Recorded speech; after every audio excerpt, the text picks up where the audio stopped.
Day to all of you. My greetings on this auspicious occasion. First of all, I will read the address to the nation by Honorable President of India made yesterday evening. Some parts I will read in English, some parts in Hindi. Address by Honorable President of India, Ram Nath Kovind, on the eve of 72nd Republic Day, New Delhi, January 25th, 2021. Dear fellow citizens, Namaskar. Greetings to all of you on the eve of the 72nd Republic Day of the world's largest and most vibrant democracy. In this land of ours, enriched by diversity, with many festivals, our national festival are celebrated by everyone with great patriotic fervor. We celebrate the National Festival of the Republic Day with enthusiasm and express our respect for the national flag and our faith in the Constitution. This day has come to mean a lot to all Indians living within the country and abroad. 71 years ago, on this day, we the people of India adopted, enacted, and gave to ourselves a unique constitution. For all of us, then this is the day to also pause and ponder over the core values of the constitution propounds. These values, justice, liberty, equality, and fraternity, outlined in the preamble of our constitution, are sacred to all of us. Its abiding adherence is meant not only for those who are mandated to govern, but for the people at large. It is not without reason that the wise men and women who framed the Constitution chose to place these 4 terms at the very beginning of the Constitution to build a foundation on which the edifice of our democracy rests. In fact, these were the values that guided our freedom struggle. A galaxy of great leaders and thinkers like Bal Gangadhar Tilak, Lala Lajpat Rai, Mahatma Gandhi, and Subhash Chandra Bose inspired our freedom struggle. They had diverse dreams of a magnificent future of the motherland, but common to all their aspirations were these values: justice, liberty, equality, and fraternity. I would like that we go further back into history and inquire why precisely these values guided our nation builders. And the answer is obvious. This land and its inhabitants have cherished these ideals from the time immemorial. Justice, liberty, equality, and fraternity are perennial principles of our philosophy of life. They came to us from the dawn of the civilization through an unbroken chain. It is, of course, the task of every generation to seek out the meaning of these values for its times. As the freedom fighters did in their day, so should we in our time. These key principles should light our path to development. Dear fellow citizens, every Indian salutes our farmers who have made our vast and populous country self-reliant in food grains and dairy products. Despite adversity of nature, numerous other challenges, and the COVID-19 pandemic, our farmers sustained the agricultural production. A grateful nation is fully committed to the welfare of our farmers. Just as our hard-working farmers ensure food security for the country, the brave soldiers of the armed forces ensure security of our national boundaries amid severest conditions. From the freezing cold at Siachen and Galwan Valley in Ladakh, with temperatures as low as minus 50 to 60 degrees Celsius, to the scorching heat in Jaisalmer, with temperatures as high as 50 degrees Celsius. On land, in the skies, at the vast coastal areas, our warriors are vigilant every moment. Every citizen feels proud about the bravery, patriotism, and the spirit of sacrifice among our soldiers. By their contribution to food security, national security, protection against disease and disasters, and to different areas of development, our scientists have strengthened our national effort. From space to farms, from educational institutions to hospitals, the community of scientists have enriched our life and work. Our scientists have been working day and night for decoding the coronavirus, and they have succeeded in developing the vaccine in record time. With this accomplishment, our scientists have added a glorious chapter of contribution to the well-being of humanity. Our scientists, along with the doctors, administrators, and people from other walks of life, have made major contribution in containing the virus and keeping the fatality rate lower in our country compared to the developed countries. Thus, all our farmers, soldiers, and scientists deserve special appreciation, and a grateful nation greets them on this auspicious occasion of the Republic Day. Dear fellow citizens, last year, as humanity almost came to a halt in the face of calamity of gigantic proportions, I often found myself reflecting on the central message of the Constitution. Our effective response to the pandemic would not have been possible without our constitutional value of fraternity. Indians have been like a close-knit family, making exemplary sacrifices to protect each other in the face of common enemy of coronavirus. I am thinking here of doctors, nurses, paramedics, healthcare administrators, and sanitation workers who put their own lives at risk to care for COVID-19 patients. Some of them even lost their lives. Along with them, about 1.5 lakh people became victims of this pandemic. I convey my condolences to the bereaved families. Our frontline corona warriors were ordinary citizens who turned out to be extraordinary. When the history of this tragic chapter, which is not yet over, is written, I am confident that the future generations will behold you all for the heroic response to the crisis for which no one could have truly prepared. Given our country's population density, diversity of cultural traditions, natural and geographical challenges, taking precautionary measures against COVID-19 was far more difficult for us. Yet we have managed to check the spread of the virus to a large extent. Despite the serious calamity, we have succeeded in taking forward our activities in many spheres. The pandemic threatened to derail the young generation's learning process, but institutions and teachers quickly adopted new technology and ensured that there was no break in education. By conducting not only free and fair, but also safe elections in Bihar, which has high population density, and the union territories of Jammu and Kashmir and Ladakh, with difficulties of access and other challenges, our democracy and the Election Commission have accomplished remarkable feats. The judiciary found help in technology and continue to function and dispense justice. The list is long. In order to open up the economy without risking the lives of the people, the process of unlocking was carefully calibrated. This has proved effective, and the economy has started showing indications of recovery faster than anticipated. The latest unprecedented collection of GST and India's emergence as a most favored destination for the foreign investments are indicative of our faster economic recovery. The government has encouraged small and medium industries to unleash entrepreneurial spirit by providing easy loans to them and help them to come up with innovative business ideas. मैं दूसरा भाग हिंदी में पढ़ूंगा.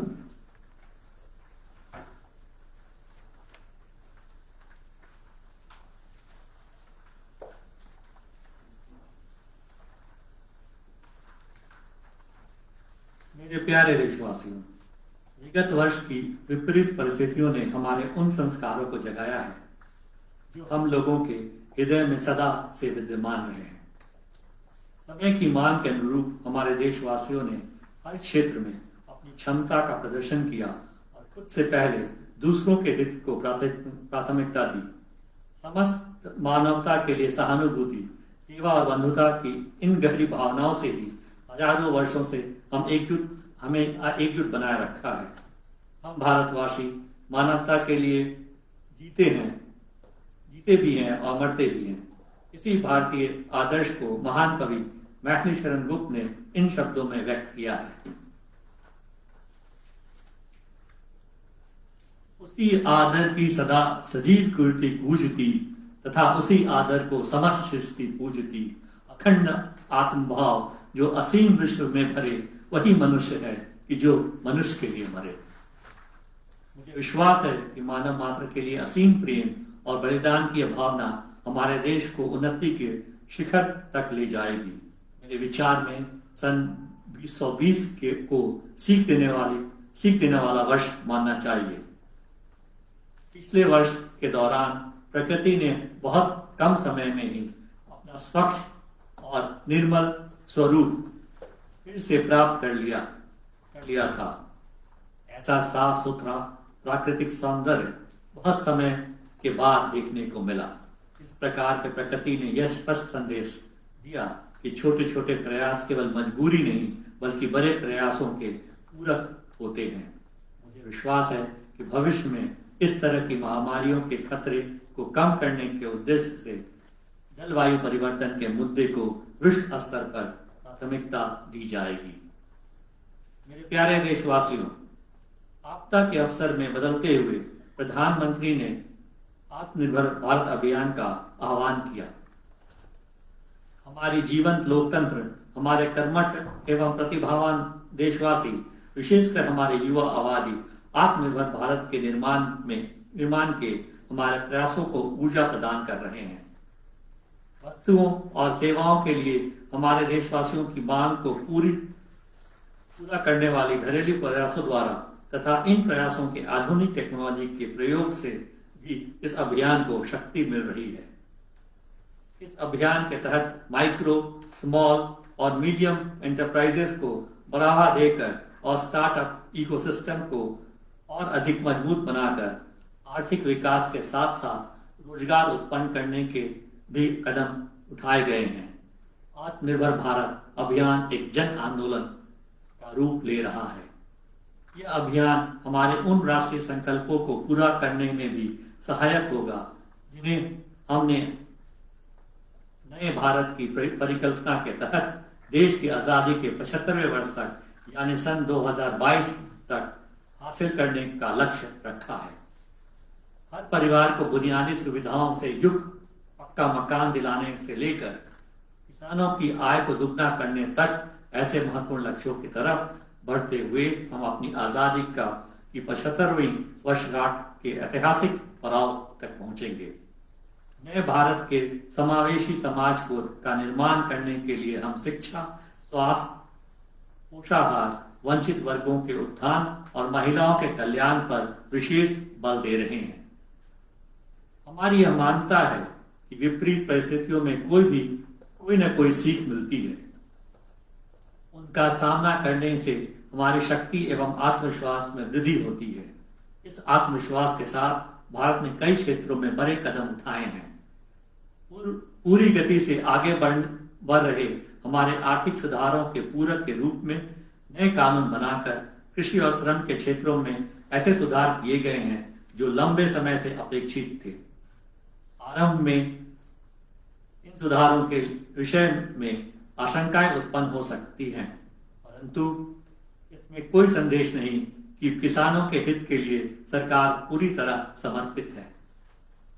सुधारों के संबंध में शिक्षा के क्षेत्र में किए गए नए व्यापक सुधार उल्लेखनीय हैं, लेकिन कहीं अधिक बड़ी संख्या में लोगों के जीवन को सीधे प्रभावित करने वाले हैं। 2020 में घोषित राष्ट्रीय शिक्षा नीति में प्रौद्योगिकी के साथ परंपरा भी जोड़ दिया गया है। इसके द्वारा एक ऐसे नए भारत की आधारशिला रखी गई है जो अंतर्राष्ट्रीय मंच पर ज्ञान केंद्र के रूप में उभरने की आकांक्षा रखता है। नई शिक्षा प्रणाली विद्यार्थियों की आंतरिक प्रतिभा को विकसित करेगी और उन्हें जीवन की चुनौतियों का सामना करने में सक्षम बनाएगी। सभी क्षेत्रों में संकल्प और दृढ़ता के साथ आगे बढ़ते जाने के अच्छे परिणाम सामने आ रहे हैं।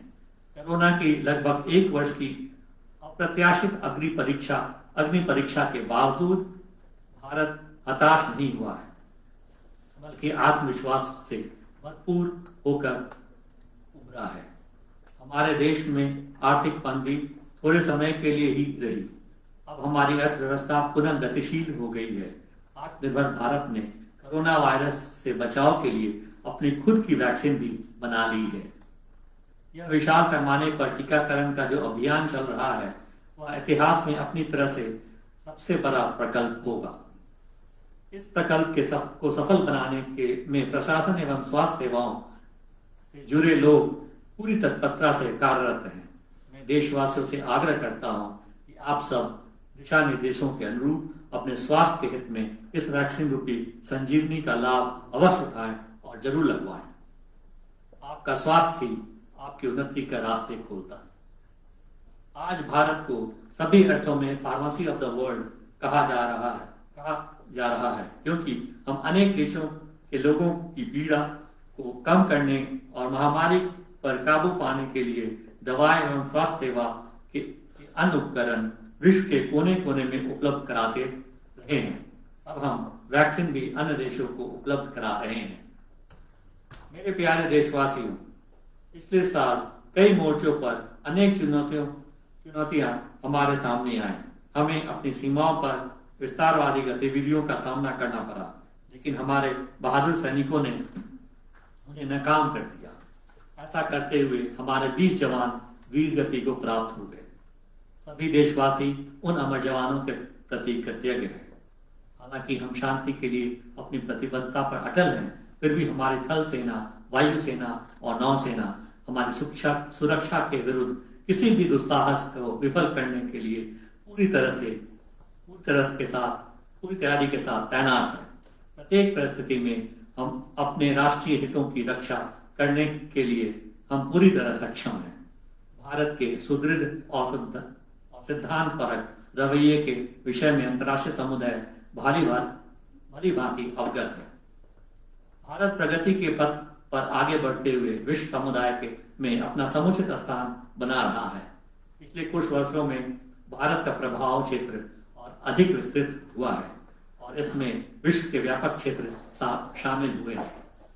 जिस असाधारण समर्थन के साथ इस वर्ष भारत ने अस्थायी सदस्य के रूप में सुरक्षा परिषद में प्रवेश किया है, वह इस बढ़ते प्रभाव का सूचक है। विश्व स्तर पर राजनेताओं के साथ हमारे संबंधों की गहराई कई गुना बढ़ी है। अपने जीवंत लोकतंत्र के बल पर भारत ने एक जिम्मेदार और विश्वसनीय राष्ट्र के रूप में अपनी साख बढ़ाई है। इस संदर्भ में यह सब के हित में है कि हम अपने संविधान के निहित आदर्शों को सूत्रवात की तरह सदैव याद रखें।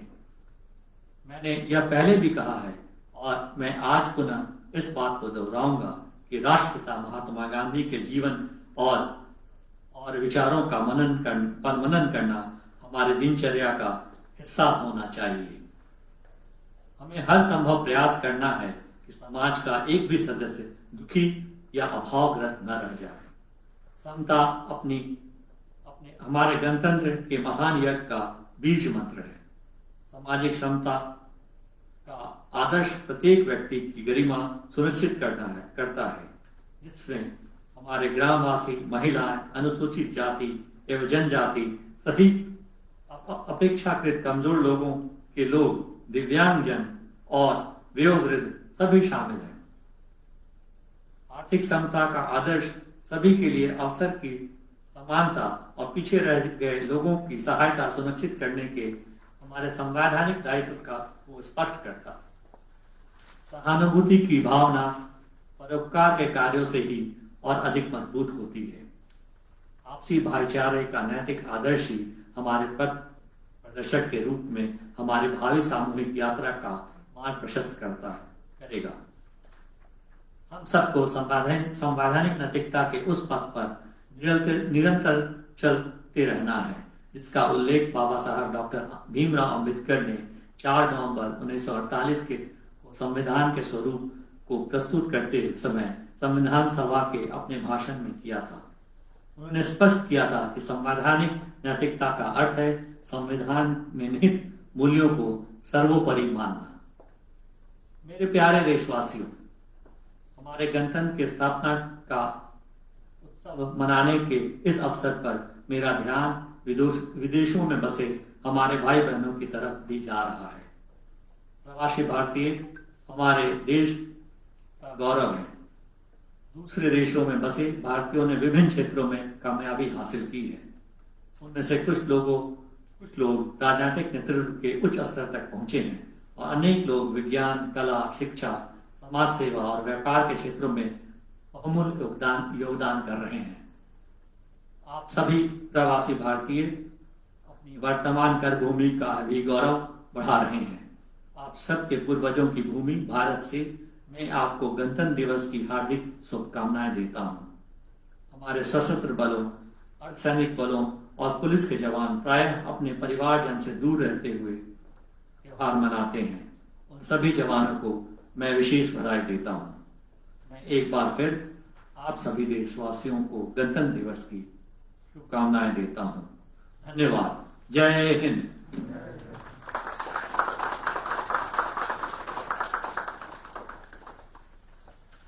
Very much. Happy Republic day everyone. गणतंत्र दिवस की शुभकामनाएं भारतीय राजदूतावास की तरफ से। इस बार फिर 15 अगस्त की तरह हमें इस कार्यक्रम को व्यापक नहीं बना पाया। इसके लिए आपको मालूम है कि कोरोना वायरस के कारण इकट्ठा होना मना है और ये भारत में भी और यहाँ भी इस कारणवश हम इस तरह से प्रोग्राम मना रहे हैं। लेकिन आशा करते हैं कि जल्द ही हम कोरोना वायरस, अब वैक्सीन आ गया है, तो कोरोना वायरस से दूर हो जाएंगे और 15 अगस्त तक जरूर एक व्यापक कार्यक्रम का आयोजन करेंगे जिसमें आप सब लोग जो नूर सुल्तान के निवासी हैं, जो भारतीय हैं और जो और लोग हैं जिन्हें हम बुलाया करते हैं, वो सम्मिलित हो सकेंगे।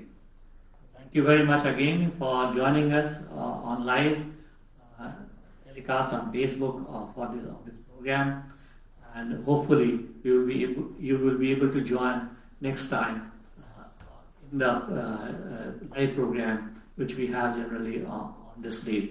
So with this good wishes on the Republic Day, I close today's program. Thank you.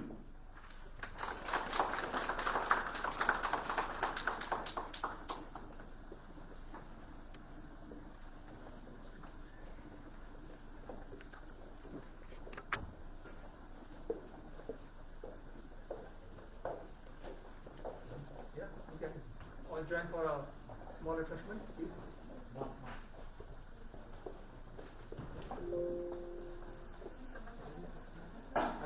Ma'am, please come. Ladies first. Ma'am.